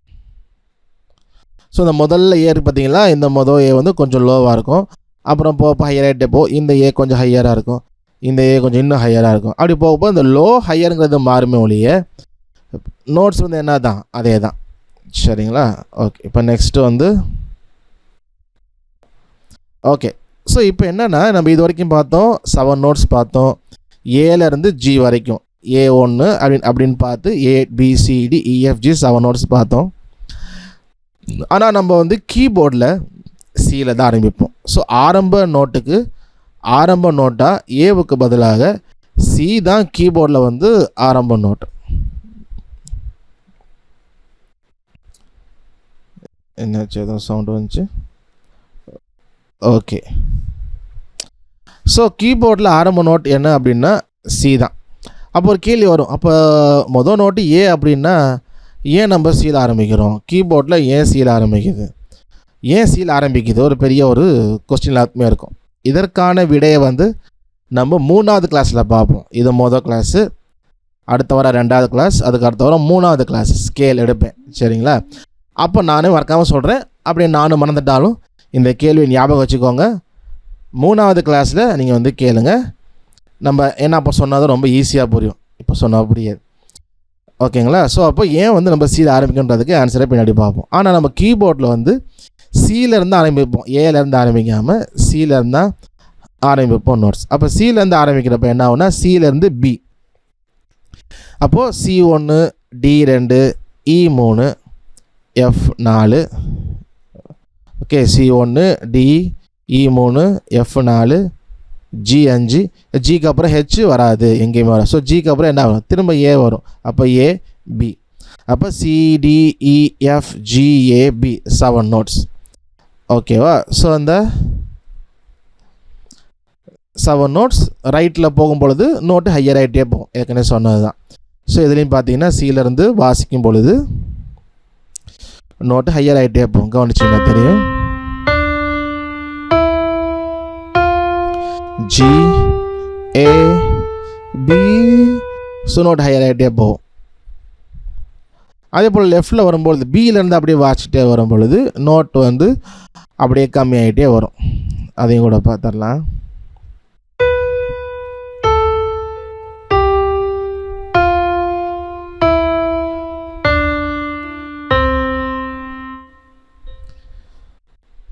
ஓகே, ஸோ அதே போல் என்ன ஆகுனா இப்போ ஏற்கனவே பார்த்தது போலயே சியிலேருந்து ஆரம்பிக்கிறனால சியிலேருந்து பி வரைக்கும் வாசிப்போம். திரும்ப பிக்கு அப்புறம் சி வரும், திரும்ப அந்த ஆக்டேவ் போகும், திரும்ப சியிலேருந்து பி. ஸோ அது அப்படியே கண்டினியூ ஆகிட்டே இருக்கும்.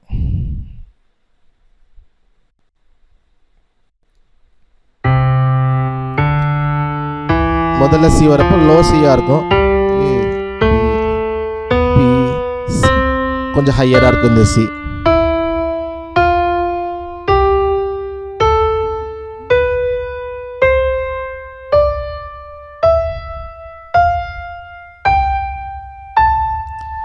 ஓகே, ஸோ நோட்ஸ் வந்து இந்த மாதிரி ரிப்பீட் ஆகிட்டே இருக்கும், சியிலேருந்து பி வரைக்கும் தான்.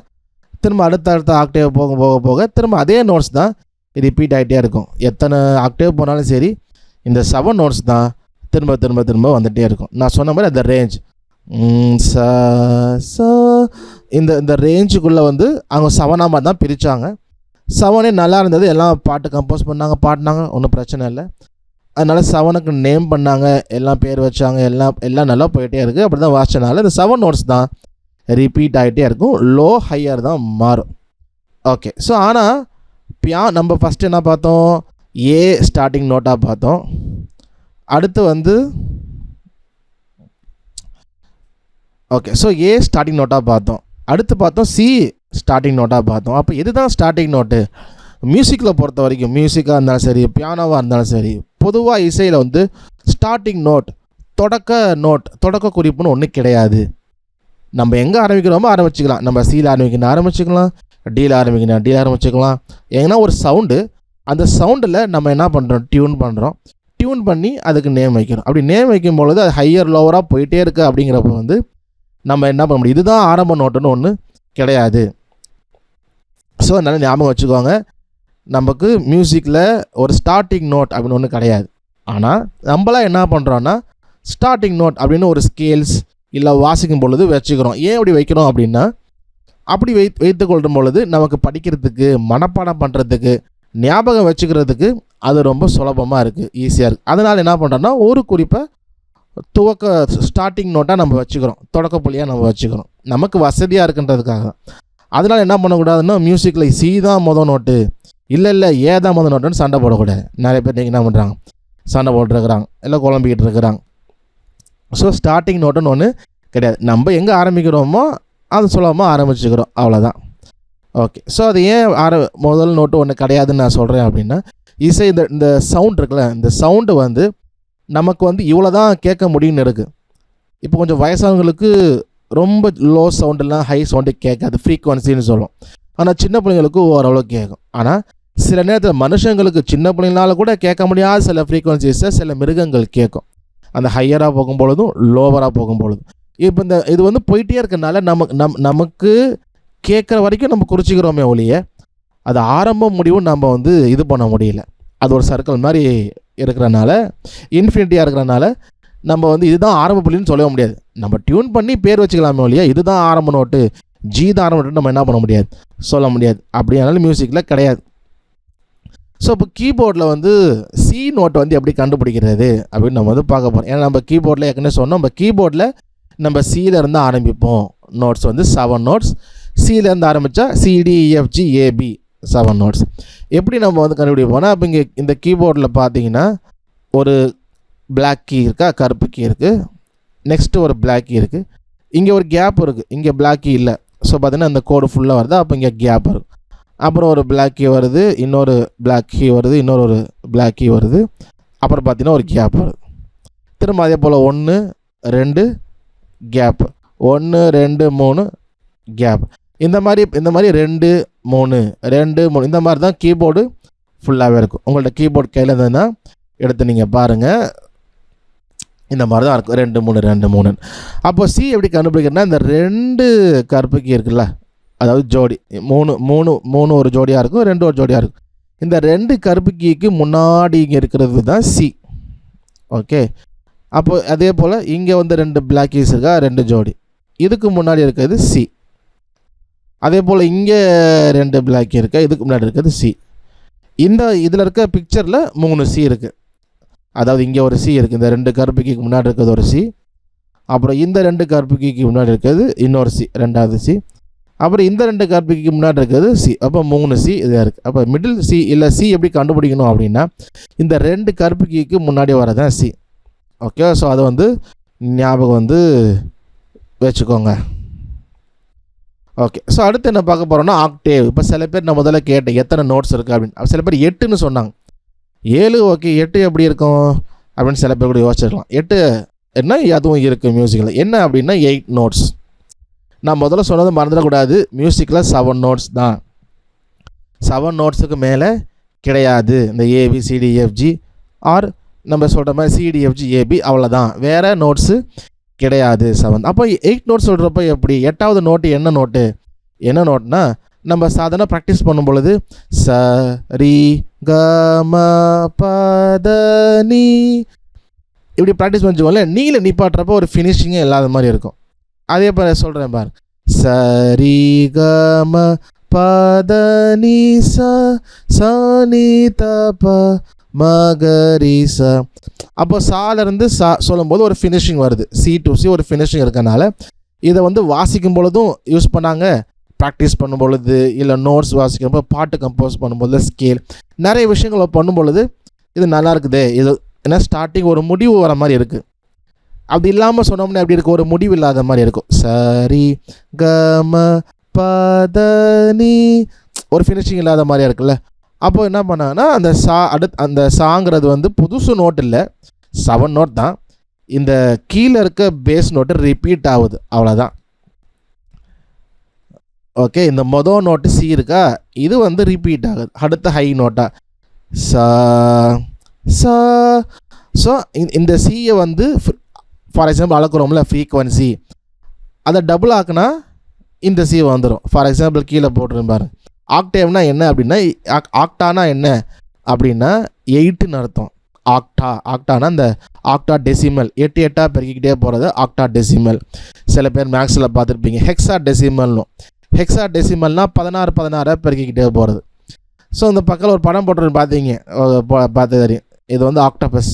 ஏன் ஆக்டோபஸ் அப்படின்னா ஆக்டா அப்படின்னா 8, இதுக்கு 8 கால் இருக்கும். 1 2 3 4 5 6 7 8 இருக்கான்னு எண்ணி பார்த்துக்கோங்க. ஸோ ஆக்டானா ஒன்று பெருசாக ஒன்றும் இல்லை 8. அப்போ ஆக்டேவ் அப்படின்னா 8 கீஸ். இப்போ இங்கே வந்து சிலேருந்து ஆரம்பித்தோம்னா CDEFGAB, பிக்கு அப்புறம் என்ன வரும், திரும்ப அப்படியே ரிப்பீட் ஆகும் சி. அப்போ சி மட்டும் சேர்த்துட்டா 8. ஆக்டேவ் அப்படின்னா 8 நோட்ஸ் அப்படின்னு அர்த்தம். 8 நோட்ஸ், அதான் ஆக்டேவ். ஓகே, அதான் கீழே பார்த்துன்னு போட்டேன். Series of 8 notes occupying the interval between and including 2 notes, one having twice the frequency of vibration of the other. இந்த சியை வந்து டபுளாக அப்படியே ஃப்ரீக்வன்சி போட்டோம் அப்படின்னா இந்த சி வரும். ஃபார் எக்ஸாம்பிள், இந்த சியோட ஃப்ரீக்வன்சி அது அளவு 16 அப்படின்னா CDFGABC இது பார்த்தீங்கன்னா இதோட அளவு ஃப்ரீக்வன்சி 32 இருக்கும். 16 16 32 அப்படியே டபுள் ஆகும். ஸோ அதுதான் வந்து 8 நோட்ஸ். அப்போ 8 இது ரெப்பிட்டேஷனாக அப்படியே ஆட் பண்ணிக்கிறோம் அடுத்த ஆக்டேவில். ஸோ நோட்ஸ் 7 நோட்ஸ் தான் குழம்பக்கூடாது. அந்த முதல் நோட்ஸை திரும்ப அப்படியே ரிப்பீட், நம்ம ஏற்கனவே பார்த்துருப்பீங்க, ரிப்பீட் ஆகும்னு சொல்லி நான் வாட்சி காமிச்சிருப்பேன். ஸோ அப்போ அது ஒரு நோட்டை மட்டும் ஆட் பண்ணிக்கிட்டோம் அப்படின்னா 8 நோட்ஸ். இதில் இன்னும் பிக்சர் பெருசாக இருக்கும். அந்த பிக்சரில் தெரிலனா நீங்கள் வந்து எண்ணி பார்த்துக்கலாம், 8 கால் இருக்கா ஆக்டோபஸ்ன்னு. ஓகே, ஸோ அப்போ ஆக்டேவ்னு என்ன, 8 நோட்ஸ். இப்போ இதில் பார்த்தீங்கன்னா தெரியும் CDEFGAB, திரும்ப அந்த C ரிப்பீட் ஆகும் 8. அப்போ C to C 8 வருதா, அப்போ இது ஒரு ஆக்டேவ். சில பேர் சிலேருந்து பி வரைக்கும் கனெக்ட் பண்ணிவிட்டு ஆக்டேவ் அப்படின்வாங்க. இல்லை, ஆக்டேவ்னா 8, ஆக்டா அப்படின்னா 8 வரும், 8 கீஸ். இந்த ஆக்டேவ் யூஸ் பண்ணும் பொழுது இப்போ மேலே பிளாக் கீஸ்லாம் பார்ப்பீங்க. அப்போ அதெல்லாம் கவுண்ட் பண்ணலையா, அதெல்லாம் முன்னாடி இல்லை, இந்த 7 தான் இருந்தது. அதெல்லாம் லேட்டராக வந்தனால நம்ம அதை லேட்டராக தான் பார்ப்போம். அப்போ வந்து ஆக்டேவ் அதுவும் 8 நோட்ஸ் யூஸ் பண்ணாங்க. இப்போ இதில் பார்த்தீங்கன்னா தெரியும், சிலேருந்து C1 D2 அப்படி பார்த்தீங்கன்னா பி வரைக்கும் 7 நோட்ஸ் வரும். இந்த சி திரும்ப அப்படியே ரிப்பீட் ஆகுதா, அப்போ அதை சேர்க்கும் பொழுது 8 ஆக்டேவ். அதே போல் சிலேருந்து ஆரம்பிக்கணும் அவசியம் இல்லை, டியிலேருந்து ஆரம்பித்தா டிலேருந்து டி வரைக்கும் ஆக்டேவ். இப்போ இலேருந்து ஆரம்பித்தோம்னா EFGABCDE இது ஒரு ஆக்டேவ். ஆக்டேவ் அப்படின்னா 8 கீ இருக்கணும், அதான் கணக்கு. சரிங்களா? அப்போ அதை போல் பார்த்தீங்கன்னா C to C ஒரு ஆக்டேவ், D to D ஒரு ஆக்டேவ், E to E ஒரு ஆக்டேவ், F to F ஒரு ஆக்டேவ், G to G ஒரு ஆக்டேவ், A to A ஒரு ஆக்டேவ், B to B ஒரு ஆக்டேவ். ஸோ எங்கே ஆரம்பித்தாலும் அதே நோட் ரிப்பீட் ஆகிற வரைக்கும் போனோம்னா 8 வரணும், அதுதான் கணக்கு. ஸோ அதுதான் ஒரு ஆக்டேவ். ஸோ எக்ஸசைஸ் பண்ணும்பொழுது ஃபஸ்ட்டு பேசிக் ஃபிங்கர் எக்ஸசைஸுக்கு நீங்கள் ஃபிங்கர் நம்பர் ஞாபகம் வச்சுக்கோங்க. ரைட் ஹேண்டில் கட்டை விரல் தான் ஃபிங்கர் 1. ஏன்னா எக்ஸசைஸ் வந்து நான் ஃபிங்கர் நம்பர் கொடுத்துருப்பேன், நீங்கள் குழம்பியக்கூடாது. ஸோ கட்டை விரல் 1, அடுத்த விரல் 2, நடு விரல் வந்து 3, மோதிர விரல்னு சொல்லுவோம், ரிங் ஃபிங்கர் 4, லிட்டில் ஃபிங்கர் 5. அதே போல் தான் லெஃப்ட்லேயும் கட்டை விரல் 1 அப்படியே வரிசையாக வரும். ஸோ எக்ஸசைஸ் வாசிக்கிறப்ப இந்த நம்பரை வந்து ஞாபகம் வச்சுக்கோங்க. நான் வந்து இந்த குரூப்லேயும் நான் ஷேர் பண்ணுறேன், எக்ஸசைஸ் வீடியோலையும் இருக்கும். ஓகே, ஸோ இப்போ வந்து எக்ஸசைஸ் வீடியோ ஒன்று ப்ளே பண்ணுறேன். மற்ற வீடியோஸ் வந்து லிங்க் நான் குரூப்பில் ஷேர் பண்ணுவேன். எக்ஸசைஸ் எத்தனை எக்ஸசைஸ் இருக்குது, எத்தனை பண்ணணும் அனுப்பணுங்கிறத ஹோம் ஒர்க் வந்து நான் குரூப்பில் ஷேர் பண்ணுவேன். சரிங்களா? எல்லாருமே வாசித்து வீடியோ எடுத்து அனுப்பணும். வீடியோ எப்படி எடுக்கணுன்றதையும் நான் உங்களுக்கு அனுப்புகிறேன். ஏன்னா ஃபஸ்ட்டு பேட்சில் அனுப்புகிற சாம்பிள்ஸ் இருக்குது. நான் ஏற்கனவே சொல்லியிருப்பேன் உங்களுக்கு எப்படி வீடியோ எடுக்கணும்னு ஓரியன்டேஷனில் கூட. ஓகே, ஸோ ஓகே, இந்த வீடியோ பாருங்கள்.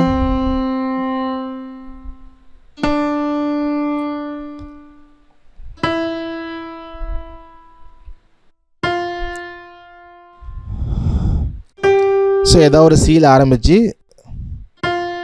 ஜி வரைக்கும் 5 விரல் வரிசையாக வச்சுக்கணும்.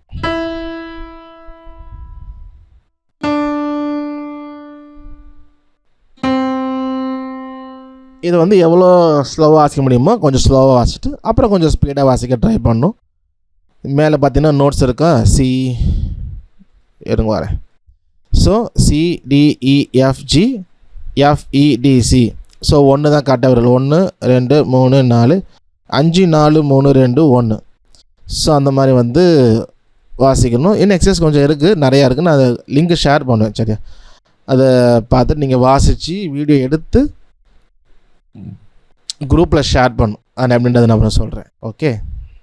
ஓகே, ஸோ அவ்வளோதான். இன்றைக்கி வந்து நம்ம ஃபஸ்ட் லெசனை கம்ப்ளீட் பண்ணிட்டோம் சக்ஸஸ்ஃபுல்லாக. ஓகே, ஸோ உங்களுக்கு கொஸ்டின்ஸ் இருந்ததுன்னா நீங்கள் கேட்கலாம். ஆடியோவில் கேட்குறவங்க நீங்கள் வந்து ஹேண்ட் ரைஸ் பண்ணுங்கள், நான் அதை வந்து பார்த்து நான் கேட்குறேன்.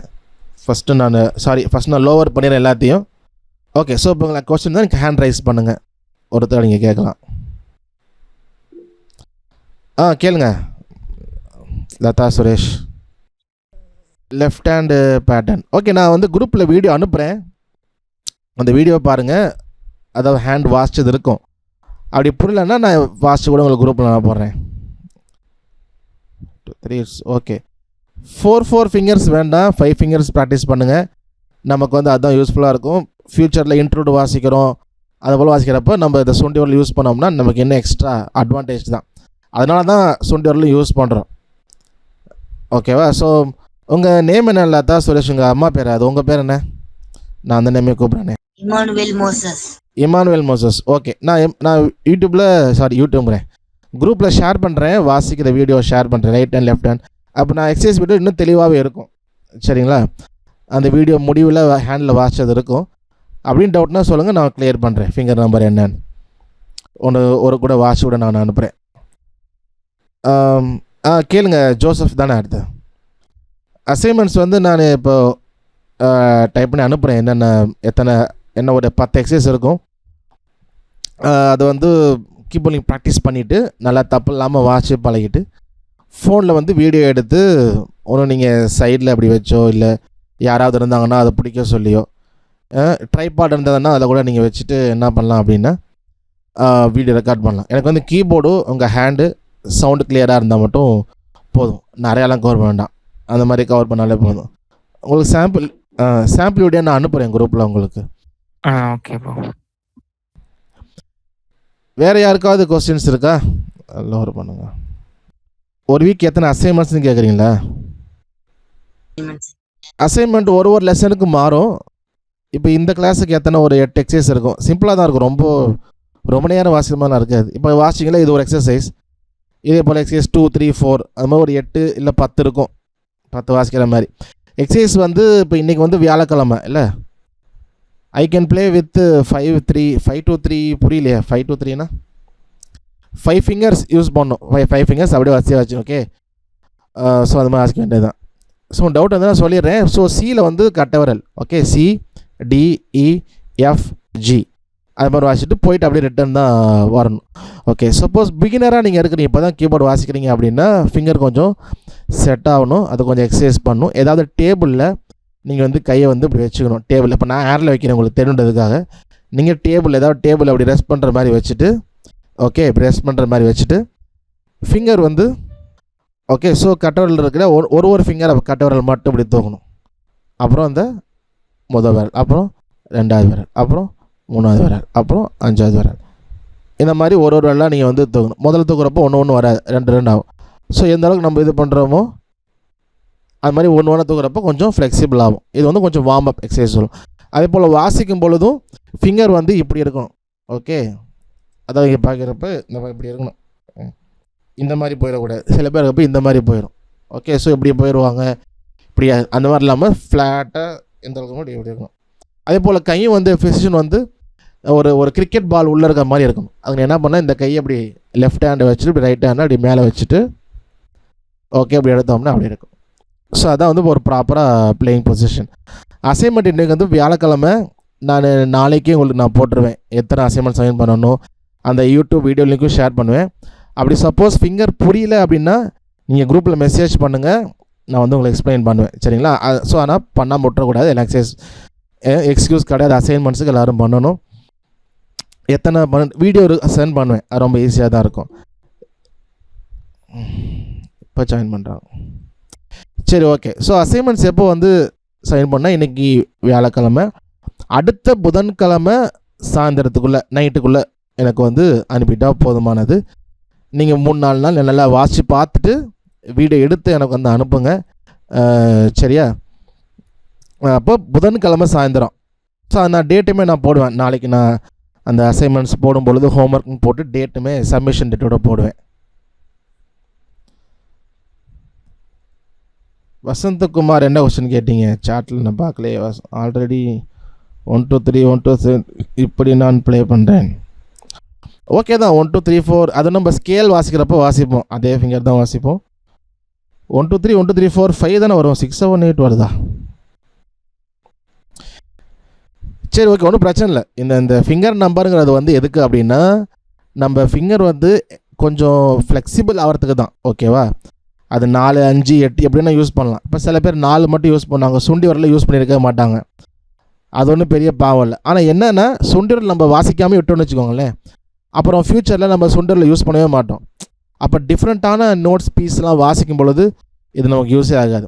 ஆனால் நமக்கு இதை யூஸ் பண்ணி பழகிட்டோன்னா நமக்கு எக்ஸ்ட்ரா ஒரு விரல் இருக்குது, அப்போ எக்ஸ்ட்ரா ஒரு நோட்டு வாசிக்கலாம். So advantage. அதனால தான் என்ன பண்ணுறோம், அதையும் சும்மா வச்சுருப்பானே அதோட ப்ராக்டிஸ் பண்ணோம் அப்படின்னா நமக்கு அது அட்வான்டேஜாக தான் ஃப்யூச்சரில் இருக்கும். அதனால் 4 வாசிச்சாலும் 5 வாசிச்சாலும் பெரிய குத்தம் இல்லை. ஆனால் நம்ம ஏன் 5 சொல்கிறோம் அப்படின்னா நமக்கு ஃப்யூச்சரில் அந்த யூஸ் பண்ணுறதுக்கு வாசிக்கிறதுக்கு நல்லாயிருக்கும். எக்ஸ்ட்ரா ஹெல்ப் தானே எந்த ஃபிங்கர் இருந்துச்சு அப்படின்னா. ஸோ அதனால தான் எந்த ஃபிங்கர் நீங்கள் வாசிச்சிருந்தாலும் பிரச்சனை இல்லை. அதனால் நீங்கள் வந்து கற்றுக்கலாம். சரிங்களா? ஸோ மியூசிக்கல் ஆல்ஃபபெட் இந்த சப்போஸ் உங்களுக்கு கிளாஸ் வந்து ரொம்ப வேகமாக போகிற மாதிரிச்சுன்னா அந்த வீடியோ நான் வந்து யூடியூப்பில் அப்லோட் பண்ணுவேன். கிளாஸஸ் அப்லோட் பண்ணிட்டு குரூப்லேயும் ஷேர் பண்ணுவேன். ஸோ அப்போ வந்து அதை திரும்ப கூட நீங்கள் பார்க்கலாம். சப்போஸ் புரியல வேகமாக ஓடுதுன்னு. ஏன்னா நம்ம 5 மாதத்தை முடிக்கணுன்றனால ரொம்ப ஸ்லோவாலாம் போக முடியாது. கடற்கரை நம்ம போயிடுவோம். நீங்கள் திரும்ப வேணால் பாருங்கள். டவுட் இருந்தால் நீங்கள் கேளுங்க. இப்போ கிளாஸ்லேயும் கேளுங்க. இல்லாட்டி டவுட் வந்து அப்புறமேட்டு டவுட் வந்தாலும் நீங்கள் குரூப்பில் கேளுங்க. செகண்ட் பேட்ச்னு குரூப் இருக்கும், எல்லாருமே இருக்கிறீங்க. அதை நீங்கள் கேளுங்க, நான் வந்து ஆன்சர் பண்ணுறேன். ஸோ அதே போல் இப்போ எல்லாம் வந்துட்டீங்க, கிளாஸுக்கு வராதவங்க சப்போஸ் ஃப்யூச்சரில் கிளாஸுக்கு வரலன்னா ரெக்கார்டட் கிளாஸை பார்த்து அசைன்மெண்ட்டை சப்மிட் பண்ணோம். ஸோ அசைன்மெண்ட்டுக்கு எக்ஸ்கியூஸே கிடையாது. கிளாஸஸ்க்கு சரியாக வர முடியாமல் போகலாம், ஆனால் அசைன்மெண்ட் எல்லோரும் சப்மிட் பண்ணிடணும். ஸோ ஒருத்தவங்க கடைசியாக ஒருத்தவங்க ஜாயின் பண்ணிங்க, சிஸ்டர் ஜீன்னு நினைக்கிறேன். நீங்கள் ரெக்கார்டட் கிளாஸஸை பாருங்கள், நான் அப்லோட் பண்ணுவேன். பார்த்துட்டு அசைன்மெண்ட்டும் நீங்கள் பண்ணி அனுப்புங்க. ஆனால் குரூப்பில் போடுற மெசேஜஸை ஒன்ஸாவது பார்த்துருங்க. அப்போ தான் உங்களுக்கு வந்து அப்டேட்டாக இருக்க முடியும். சரிங்களா? ஸோ இதான் நான் சொல்ல வேண்டிய விஷயங்கள். அசைன்மெண்ட்ஸ் நான் எல்லாம் அனுப்புகிறேன். வீடியோ லிங்க்கு அது எப்படி வாசிக்கணும் இந்த கிளாஸஸை ரெக்கார்ட் பண்ணி நான் அனுப்புகிறேன். ஓகே. ஸோ வேறு ஏதாவது கொஸ்டின்ஸ் இருக்கா யாருக்காவது? ஓகே, சப்மிட் அசைன்மெண்ட் சொல்லிட்டேன் புதன்கிழமை. வேறு யாருக்காவது கொஸ்டின்ஸ் இருக்கா? கேள்விகள் இருக்கா நீங்கள் கேளுங்க. சாட் பண்ணுங்கள், இல்லாட்டி மெசேஜ் பண்ணுங்கள். எல்லோரும் நம்ம ப்ரேயர் பண்ணி முடிக்கலாம். நமக்கு டைம் ஆயிடுச்சு. ஆமாம், 3வது லெசன் கிளாஸ் தான் ஸ்கேல் முடிச்சுட்டு தான் கார்ட்ஸ். ஸோ அதனால் கண்டிப்பாக எல்லாம் பார்ப்போம். நான் போனே சொல்லியிருப்பேனே, அவுட்லைன் கொடுத்துருப்பேனே, ஸ்கேல் கார்ட்ஸ் எல்லாம் சொல்லியிருப்பேன். அவுட்லைன் கவனிக்கல. போன வாரம் வரலையா? வந்திருப்பீங்களே. சொல்லியிருப்பேன் நான். அவுட்லைன் சிலபஸ் அவுட்லைன் கொடுத்துருப்பேன்ல, அதில் ஸ்கேல் கார்ட்ஸு கார்டு ப்ரோக்ரஷன் டீட்டெயிலாக இருக்குது. அது கூட ஷேர் பண்ணேன். நான் அதை ஷேர் பண்ணலன்னு நினைக்கிறேன். ரூல்ஸ் மட்டும் தான் ஷேர் பண்ணியிருப்பேன் குரூப்பில். சிலபஸ் அவுட்லைனும் ஷேர் பண்ணுறேன், நீங்கள் எடுத்து வச்சுக்கோங்க. Okay thank you. மெட்ரோனோம் யூஸ் பண்ணலாம், நல்லது தான். மெட்ரோனோம் ஆரம்பத்தில் போட மாட்டோம், ஏன்னா சில பேருக்கு மெட்ரோனோம் வராது ஆரம்பத்தில். அதனால் ஃப்யூச்சரில் போடும். சப்போஸ் உங்களுக்கு மெட்ரோனோம் இப்போயே போட்டு வாசிக்கிறேன்னா ரொம்ப நல்லது. ஸோ கீபோர்டில் அந்த மெட்ரோனோம் இருக்கும், அந்த கவுண்டிங்கோடு இருக்கும். ஸோ அதை போட்டு வாசிக்க முடியும் அப்படின்னா நீங்கள் இப்போயே போட்டு வாசிங்க, ரொம்ப நல்லது. சில பிகினர்ஸுக்கு வந்து கஷ்டமாக இருக்கும், அதனால் நான் வந்து அதனால் மெட்ரோனோம் போட்டு வாசிக்கிறது நல்லது தான். சாம்பிள் வீடியோ நான் ஷேர் பண்ணுறேன், நான் குரூப்பில் ஷேர் பண்ணுறேன். அவங்க அசைன்மெண்ட் அனுப்பின வீடியோ குரூப்பில் தான் அனுப்பணும். அசைன்மெண்ட் குரூப்பில் தான் அனுப்பணும். சரிங்களா? செகண்ட் பேட்ச் குரூப்பில் அனுப்பணும், வாட்ஸ்அப் குரூப்பில். ஆக்சுவலாக நம்ம ஸ்பீடாக தான் போகிறோம். அந்த 7 நோட்ஸ் வந்தது, அந்த 7 நோட்ஸ் எப்படி டியூன் பண்ணாங்க, அந்த எப்படி பிச்சு அந்த எப்படி டியூன் பண்ணாங்க, ஃப்ரீக்வன்சி, வேவ் ஸ்பெக்ட்ரம் அப்படிலாம் எடுத்து வச்சுக்கோங்களேன், 2-3 வருஷம் ஆகும். அதுவுமே ஃபுல்லாக முடிக்க முடியாது, ஏன்னா மியூசிக்கில் அவ்வளோ இருக்குது. ஸோ நம்ம வந்து அதே போல் ஒன்றுனா போகிறது. ஸோ நம்ம ஏற்கனவே கீபோர்ட் கிளாஸ் போயிருந்தீங்கன்னா கண்டிப்பாக கொஞ்சம் ஸ்லோவாக இருக்கிறதுக்கு வாய்ப்பு இருக்குது. வேறு வழியில் பொறுமையாக இருந்தால், ஏன்னா பிகினர்ஸும் இருக்கிறீங்க, கொஞ்சம் கற்றுட்டவங்களும் இருக்கிறீங்க.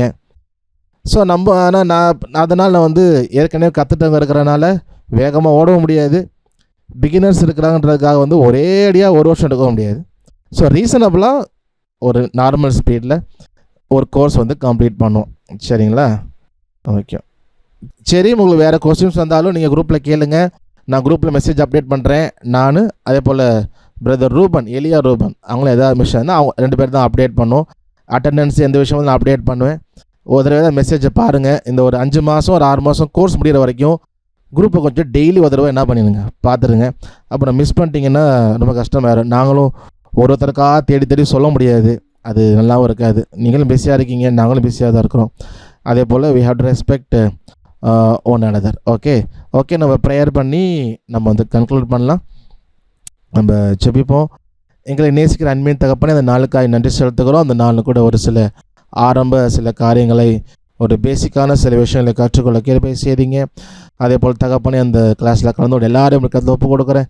எல்லாரும் நேர்த்தியாய் வாசிக்க வேண்டிய ஞானத்தை நீங்கள் தரும்படி ஜெபிக்கிறோம். இந்த கிளாஸ் முழுவதும் இந்த கோர்ஸ் எல்லாரும் கம்ப்ளீட் பண்ண கிருபை செய்யுங்க. அது வாசிக்கும்போது வேண்டிய ஞானத்தை தாங்க, சோர்ந்து போகாதபடி ஆண்டவரே அப்பா முயற்சி செய்து கற்றுக்கொள்ள ப்ராக்டிஸ் பண்ண நீங்கள் கிருபை செய்யுங்க. உங்களுடைய கருத்தை யாரும் தாழ்த்தி ஒப்பு கொடுக்குறேன். ஆசிரியர் வழி நடத்துங்க. இயேசுவின் நாமத்தில் ஜெபிக்கிறோம் நல்ல தகப்பனே, ஆமீன். என் ஆத்மாவே கர்த்தரை ஸ்தோத்திரி, என் முழு உண்மையோட பரிசுத்த நாமத்தை ஸ்தோத்திரி. என் ஆத்மாவே கர்த்தரை ஸ்தோத்திரி, அவர் செய்த சகல உபகாரங்களையும் மறவாதே. ஆமேன், ஆமேன், ஆமேன். Okay, praise the Lord. கர்த்தருக்கு சித்தமானால் நம்ம அடுத்த வியாழக்கிழமை நம்ம சந்திப்போம். Okay, praise the Lord. Bye. See you all.